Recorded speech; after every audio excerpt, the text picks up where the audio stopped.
अग्निपुराण पांचवा अध्याय। श्री रामावतार वर्णन के प्रसंग में रामायण बाल कांड की संक्षिप्त कथा। अग्निदेव कहते हैं, वशिष्ठ, अब मैं ठीक उसी प्रकार रामायण का वर्णन करूंगा जैसे पूर्व काल में नारद जी ने महर्षि वाल्मीकि जी को सुनाया था। इसका पाठ भोग और मोक्ष दोनों को देने वाला है। देवर्षि नारद कहते हैं, वाल्मीकि जी भगवान विष्णु के नाभि कमल से ब्रह्मा जी उत्पन्न हुए हैं। ब्रह्मा जी के पुत्र हैं मरीचि, मरीचि से कश्यप, कश्यप से सूर्य और सूर्य से वैश्वस्तक मनु का जन्म हुआ।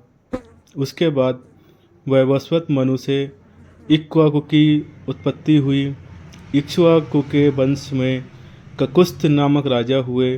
ककुस्थ के रघु, रघु के अज और अज के पुत्र दशरथ हुए। उन राजा दशरथ से रावण आदि राक्षसों का वध करने के लिए साक्षात भगवान विष्णु 4 रूपों में प्रकट हुए। उनकी बड़ी रानी कौशल्या के गर्भ से श्री रामचंद्र जी का प्रादुर्भाव हुआ। कैकेयी से भरत और सुमित्रा से लक्ष्मण एवं शत्रुघ्न का जन्म हुआ। महर्षि ऋषिक ने उन तीनों रानियों को यज्ञ सिद्ध चरु दिए थे, जिन्हें खाने से इन चारों कुमारों का आविर्भाव हुआ। श्री राम आदि सभी भाई अपने पिता के ही समान पराक्रमी थे।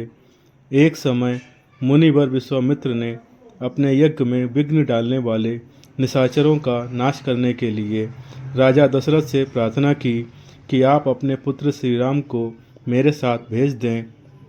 तब राजा ने मुनि के साथ श्री राम और लक्ष्मण को भेज दिया।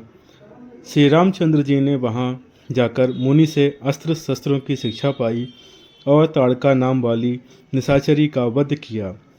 फिर उन बलवान वीर ने मारीच नामक राक्षस को मानवास्त्र से मोहित करके दूर फेंक दिया और यज्ञ विघातक राक्षस सुबाहु को दल बल सहित मार डाला। इसके बाद वे कुछ काल तक मुनि के सिद्धाश्रम में ही रहे। तत्पश्चात विश्वामित्र आदि महर्षियों के साथ लक्ष्मण सहित श्री राम मिथिला नरेश का धनुष यज्ञ देखने के लिए गए। अपनी माता अहिल्या द्वारा उद्धार की वार्ता सुनकर संतुष्ट हुए। सतानंद जी ने निमित्त कारण बनकर श्री राम से विश्वामित्र मुनि के प्रभाव का वर्णन किया।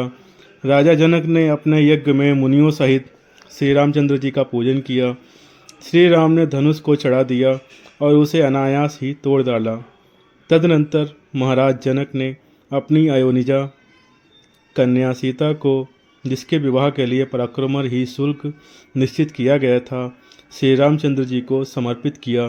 श्री राम ने भी अपने पिता राजा दशरथ आदि गुरुजनों के मिथिला में पधारने पर सबके सामने सीता का विधि पूर्वक पाणिग्रहण किया। उस समय लक्ष्मण ने भी मिथिलेश कन्या उर्मिला को अपनी पत्नी बनाया। राजा जनक के छोटे भाई कुशध्वज थे। उनकी 2 कन्याएं थीं, श्रुतकीर्ति और मांडवी।